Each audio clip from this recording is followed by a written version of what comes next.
Hello students, हमारे इस video का टॉपिक है विद्युत धारा और इसे हम इंग्लिश में कहते हैं इलेक्ट्रिक करंट। आपने बेटे 6th क्लास में पढ़ा होगा कि जो टॉर्च होती है, जब हम उसमें सेल डालते हैं और फिर स्विच को ऑन करते हैं, सेल मतलब एक से ज़्यादा सेल, 2 सेल हम डालते हैं, बैटरी जिसे हम बोलते हैं। जब हम उसे डालते हैं तो क्या होता है, टॉर्च को जैसे ही स्विच ऑन करते हैं तो वो जल जाती है और जैसे ही स्विच को ऑफ करते हैं वो बंद हो जाती है। ऐसे ही आपने देखा होगा, अगर हम घर में पंखा है, लाइट है, ट्यूबलाइट है, स्विच ऑन करते हैं तो वो काम करना शुरू कर देते हैं और जब हम स्विच ऑफ करते हैं तो वो बंद हो जाते हैं। तो ऐसा क्या है जो उनको ऑन और ऑफ करता है? उनको ऐसा क्या सप्लाई हो रहा है, क्या मिल रहा है जिसकी वजह से वो अपना काम कर पाते हैं? तो वो होती है विद्युत धारा, जिसे हम करंट कहते हैं। तो ये करंट जो है, इसको हम कैसे परिभाषित करेंगे? आवेश के प्रवाह की दर। पिछले वीडियो में हमने आवेश के बारे में पढ़ा था। आवेश जो होता है वो धनात्मक भी हो सकता है, ऋणात्मक भी हो सकता है। ठीक है, तो ये जो आवेश है, जब ये प्रवाह करता है मीन्स वो मूव कर रहा है, वो बह रहा है। जैसे पानी बहता है, हवा बहती है, ऐसे ही आवेश भी बहता हुआ एक जगह से दूसरी जगह जाता है। और दर मतलब समय के अनुसार हम इसमें देखेंगे कि कितने समय में कितना आवेश प्रवाहित हो रहा है, तो उसको हम कहते हैं विद्युत धारा। अगर आपसे क्वेश्चन पूछा जाए कि विद्युत धारा को परिभाषित कीजिए, तो आप सिंपल सा ये लिखना आपने, आवेश के प्रवाह की दर। ये की पॉइंट्स हैं इसकी डेफिनेशन के, बाकी आप पूरा इसको डिफाइन कर सकते हो। मैथमेटिकली अगर हम इसको लिखें तो कैसे हम लिखेंगे? एकांक समय में, एकांक मीन्स 1 और समय आपको पता है जो इसकी यूनिट होती है वो SI यूनिट क्या होती है? सेकेंड। तो एकांक समय मीन्स 1 सेकेंड। 1 सेकेंड में चालक के एक बिंदु से होकर गुजरने वाले आवेश की मात्रा। इसको थोड़ा मैं आपको समझाती हूँ। सपोज ये मेरे पास एक तार है और मैंने इसको मैग्नीफाई कर लिया, उसको बड़ा करके दिखाया, तो इसके अंदर क्या बहुत सारे इलेक्ट्रॉन्स हैं। ये जो इलेक्ट्रॉन्स हैं, हमने पिछली क्लास में पढ़ा था, इलेक्ट्रॉन्स पे कौन सा आवेश होता है? ऋण आवेश होता है। तो जब ये इलेक्ट्रॉन बहना शुरू करते हैं तो वो बन जाता है करंट। ऊपर पढ़ा था ना आवेश का प्रवाह, तो ये करंट बन जाता है। अब हम इसको देखेंगे, ये आपको कुछ टर्म्स याद करनी पड़ेंगी। ये जो एरिया ऑफ क्रॉस सेक्शन है, जो क्षेत्रफल है, इसको हम बोलते हैं अनुप्रस्थ काट। कोई भी तार है जो उसकी मोटाई होती है, जो डायमीटर आप कह सकते हो, उसको हम बोलेंगे अनुप्रस्थ काट। तो हमने क्या देखना? 1 सेकेंड में, एकांक समय, मान लो ये t टाइम पे हम इस पॉइंट पे, एक बिंदु पे, ये मेरा यहाँ पे अनुप्रस्थ काट हो गया। मुझे ये देखना है 1 सेकेंड में यहाँ से कितने इलेक्ट्रॉन होकर गुजर रहे हैं। समझ में आया? 1 सेकेंड में इस एरिया से कितने इलेक्ट्रॉन्स होकर गुजर रहे हैं, उनको हम, उस आवेश को, मात्रा को हम Q से डिनोट करते हैं। समय को हम T से निरूपित करते हैं, आवेश को हम Q से डिनोट करते हैं।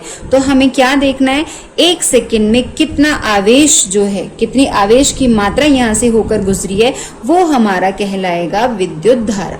ठीक है, उसको हम विद्युत कहते हैं। अगर हम इसको फॉर्मूला में लिखें तो हमने क्या देखा कि 1 सेकेंड में कितना आवेश जो है वो बहकर गया, तो ये क्या बन जाएगा? हमारा विद्युत धारा। और विद्युत धारा को हम निरूपित करते हैं I से। तो इस फॉर्मूले में आप देखोगे I तो क्या है? धारा, Q क्या है? आवेश, और T क्या है? समय है। पिछले वीडियो में हमने पढ़ा था जो आवेश है उसका SI मात्रक क्या होता है? कूलाम। समय का हमें पता है SI मात्रक होता है सेकंड। तो अब बचा हमारे पास करंट, धारा, इसका SI मात्रक होता है एम्पियर। तो जो धारा का SI मात्रक है उसको हम डिनोट करते हैं एम्पियर। ये एक वैज्ञानिक के नाम पे रखा गया है एम्पियर। इन्होंने बहुत सारे एक्सपेरिमेंट किए थे और इसको हम डिनोट करते हैं कैपिटल A से। जो इंग्लिश का बड़ा वाला A है उससे हम इसको डिनोट करते हैं। आंद्रे मेरी एम्पियर जो हैं, ये एक वैज्ञानिक थे फ्रांस के, इनके नाम पर ही इसका नाम रखा गया है। अब हमें कैसे पता चलेगा कि 1 एम्पियर करंट कितना होता है? तो देखो, हम इसी को विपरीत करके देख रहे हैं। ये पूछा जाता है 1 एम्पियर को परिभाषित कीजिए। तो अगर 1 सेकेंड के अंदर किसी बिंदु से 1 कूलाम चार्ज होकर गुजर रहा है तो उसे हम कहेंगे 1 एम्पियर करंट। ठीक है, मान लो ये 1 सेकेंड है, 1 एम्पियर करंट, 1 कूलाम आवेश का मतलब 1 सेकेंड में यहाँ से 6.25 × 10⁻18 इलेक्ट्रॉन्स, ये हमने निकाला था। एक कूलम में कितने इलेक्ट्रॉन्स होते हैं? 6.25 इंटू 10 की पावर 18 इलेक्ट्रॉन्स अगर इस बिंदु से होकर गुजर रहे हैं तो इसमें करंट की मात्रा कितनी होगी? 1 एम्पियर। तो ये इसका एसआई मात्रक है। इसके अलावा और भी इसके मात्रक हैं। मिली एम्पियर, मिली एम्पियर बहुत ही छोटा होता है, एम्पियर से ये छोटा है। ये देखो यहाँ माइनस साइन से ही पता लग रहा है। तो 1 milli, M for milli, 1 milli ampere में 10 की पावर -3 एम्पियर होते हैं। और एक माइक्रो, ये जो आपने निशान बनाया है इस तरह से बनाएंगे यू जैसा, ठीक है। 1 माइक्रो एम्पियर में 10 की पावर -6 एम्पियर होता है। ये कन्वर्जन बेटे आपको याद रखना है, क्योंकि जब हम इसके न्यूमेरिकल सॉल्व करेंगे तो हमें इस कन्वर्जन की जरूरत पड़ती है, ठीक है। अब देखो कि हमें पता कैसे चलेगा कि किसी भी तार में से कितना करंट बह रहा है, कितनी धारा बह रही है। तो उसके लिए हम यूज करते हैं धारा मापिका। तो ये 1 मार्क्स में क्वेश्चन पूछा जाता है, धारा को किसके द्वारा मापा जाता है? धारा मापी से या एमीटर से। इसको इंग्लिश में हम बोलते हैं एमीटर, ठीक है। तो धारा को धारा मापी नामक यंत्र द्वारा मापा जाता है। ये जो धारा मापी है परिपथ के साथ जिसमें धारा को मापना होता है श्रेणी में जोड़ा जाता है। श्रेणी क्रम होता है लाइन में। देखो जैसे मान लो ये चालक है, ये सारे जो सिंबल्स आप देख रहे हो, प्रतीक देख रहे हो, ये भी हम पढ़ेंगे। अभी आप इसको जस्ट समझ लो। मान लो ये मेरा तार है और इसको हम चालक को डिनोट करते हैं ऐसे जिगजैग लाइन से। मुझे देखना है कि इस तार में कितना करंट है, कितनी विद्युत धारा बह रही है। तो मैं क्या करूंगी, इसमें एमीटर को जोड़ देंगे। अगर हम पूरा परिपथ बनाएं तो इसमें एक बैटरी या सेल भी हम जोड़ लेते हैं। ये उसके प्रतीक हैं, ये हम आगे पढ़ेंगे। इसमें हम एक तरफ धन का निशान लगाते हैं, एक तरफ ऋण का निशान लगाते हैं। तो जब हम एमीटर को जोड़ेंगे तो इस बात का ध्यान रखना है, धन की तरफ धन, इधर देखो धन जा रहा है ना, इस तरफ ये तार जो धन वाला है सिरा है, तो धन की तरफ धन सिरा जुड़ेगा। और ये ऋण वाला सिरा, इधर आप देखोगे ऋण की साइड में ऋण। अगर हमने एमीटर को ऐसे जोड़ दिया, यहाँ पर माइनस और यहाँ पे प्लस, तो ये जो वायर है प्लस और माइनस जोड़ेंगे तो ये गलत हो जाएगा। ये डायग्राम पूछे जाते हैं क्वेश्चंस में। अरेंजमेंट को इस तरह से कर देते हैं, सेम अरेंजमेंट है, बस साइन चेंज कर दिया, प्लस की तरफ माइनस और माइनस की तरफ प्लस, तो ये हमारा रॉन्ग हो जाएगा, ठीक है। तो ये ध्यान रखना है। इसको हम श्रेणी क्रम में जोड़ेंगे। श्रेणी मीन्स एक सीरीज में, एक लाइन में। करंट यहाँ से गया धन सिरे की तरफ से, हम ये मानते हैं कि जो धारा का प्रवाह है वो धनात्मक सिरे से ऋणात्मक सिरे की तरफ जा रहा है। इट मीन्स करंट यहाँ से चला, इसमें होते हुए फिर एमीटर के अंदर आया, एमीटर से फिर इसके अंदर गया। आप इस एमीटर को इस लाइन में कहीं पे भी लगा लो, वो श्रेणी क्रम माना जाएगा। यहाँ पे लगा लो या यहाँ पर लगा लो, यहाँ पर लगा लो, यहाँ पर लगा लो, कहीं पे भी लगा लो, ये श्रेणी क्रम में माना जाएगा, ठीक है। तो धारा मापी को कैसे जोड़ा जाता है? श्रेणी में जोड़ा जाता है। और क्यों जोड़ा जाता है श्रेणी में? क्योंकि देखो बेटे, हमें जब ये मापना है कि कितना करंट बह रहा है, तो जितना करंट इस तार के अंदर होगा उतना ही करंट इसमें से भी जाना चाहिए। तो इसके लिए इसका प्रतिरोध कम होना चाहिए, अत्यंत निम्न। प्रतिरोध होता है किसी चीज को रोकना, ये भी हम आगे पढ़ेंगे प्रतिरोध के बारे में। प्रतिरोध मीन्स रोक रहा है, तो अगर ये करंट को रोकेगा तो एग्जैक्ट रीडिंग हमारे पास नहीं आएगी। इसलिए प्रतिरोध कैसा होना चाहिए? एकदम निम्न होना चाहिए। तभी जितना करंट चालक के अंदर है उतना ही करंट एमीटर में से जाएगा और हमारे को एग्जैक्ट रीडिंग जो है वो मिल जाएगी। तो इसको श्रेणी क्रम में जोड़ा जाता है। दूसरा, इसका प्रतिरोध अत्यंत निम्न होना चाहिए ताकि हम उसके जो मूल्य है उसको परिवर्तित न कर सके। तो ये जो था ये हमारा एमीटर के बारे में था। अब एक चीज और समझने की है यहाँ पे, विद्युत धारा की दिशा।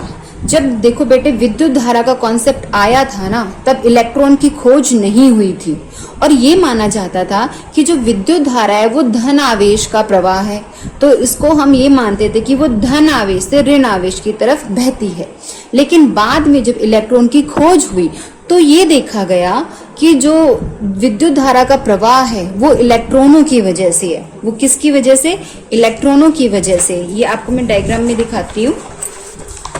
ये मान लो हमारा जो है एक्चुअल वायर है, ये तार को बड़ा करके दिखाया हुआ है। इसमें इलेक्ट्रॉन्स रैंडमली घूम रहे हैं इधर उधर, कोई दिशा नहीं है इनको, इधर घूम रहे हैं उधर घूम रहे हैं। जैसे ही हम इसमें करंट फ्लो करते हैं, सेल जोड़ा हमने, तो ये करंट बहना शुरू कर देता है। और हम ये मानते थे कि जो धारा है वो धन सिरे से इधर गई, इधर गई, इधर से फिर इधर गई, फिर यहाँ गई और यहाँ गई। ये हम एक्चुअल फ्लो इसका मानते थे, लेकिन जब इलेक्ट्रॉन की खोज हुई तो पता चला धारा जो है वो इलेक्ट्रॉनों के प्रवाह के कारण है। और इलेक्ट्रॉन कहाँ से चलते, इलेक्ट्रॉन जो होता है ऋण आवेश उनके ऊपर होता है, तो वो ऋण सिरे से धन की तरफ जाते हैं।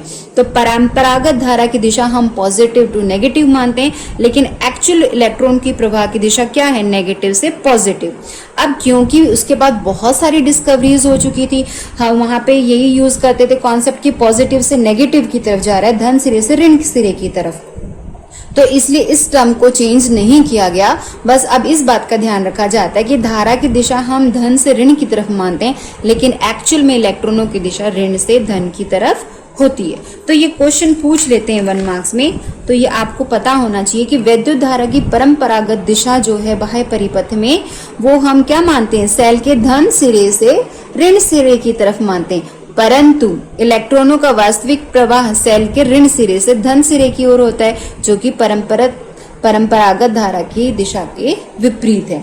आई होप आपको ये क्लियर हो गया होगा। अगर आपको ये क्लियर नहीं हुआ है तो एक बार इस वीडियो को दोबारा देखना, आपको सारी चीजें क्लियर हो जाएंगी। नेक्स्ट वीडियो में हम इसके न्यूमेरिकल्स करेंगे और वर्कशीट सॉल्व करेंगे।